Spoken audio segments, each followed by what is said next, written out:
سوچ بڑی بنانا جو ہے نا، یہ تو یوں کہہ لے کہ اس کا عمر کے ساتھ کیسا کوئی تعلق نہیں ہے. ٹھیک ہے. انسان جس عمر میں ہوتا ہے اگلی زندگی کا جو ڈیوریشن ایک اس کو سمجھ آتا ہے نا. مثال کے طور پہ انسان کہتا ہے یار 60 سال کی عمر ہوگی میری.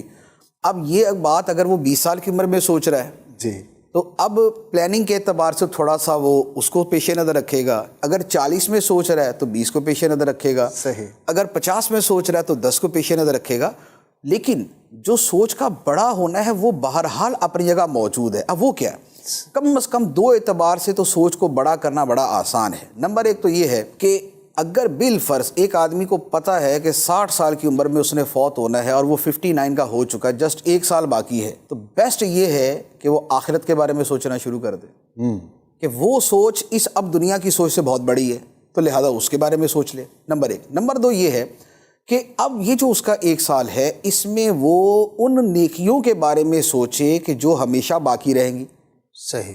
علم دین کسی کو سکھانا، صدقہ جاریہ کا کوئی کام کرنا. تو اب یہ وہ سوچ ہے کہ جس کا ثواب اب اس کی 60 سال کی زندگی کے بعد بھی چلتا رہے گا، تو لہذا یہ ایک دوسرا کام ہو سکتا ہے. تیسرا یہ ہے کہ اوور آل بھی انسان ایسا کام کر کے جائے کہ جس میں کنٹینیوٹی ہو. مثال کے طور پہ ایک آدمی اگر کتاب لکھتا ہے تو اب اس کی کتاب برسوں باقی ہے. ایک آدمی اگر مسجد بناتا ہے یا مسجد کے لیے بنیاد رکھ کے چلا جاتا ہے اور اس کے بعد مسجد تعمیر ہو جاتی ہے تو یہ بھی اس کا ثواب جاری رہتا ہے.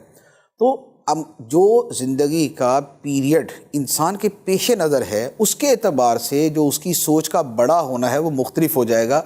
20 سال والا ہو سکتا ہے کہ اپنی زندگی میں بہت ساری سوچیں لے آئے کہ بھائی میرے پاس اگر 40 سال ہیں تو میں اتنا بڑا کام کروں گا. 40 والا اس کے اعتبار سے، 50 والا اس کے اعتبار سے، تو اپنا جو لمٹ ہے اس کو سامنے رکھتے ہوئے فیصلہ کیا جائے.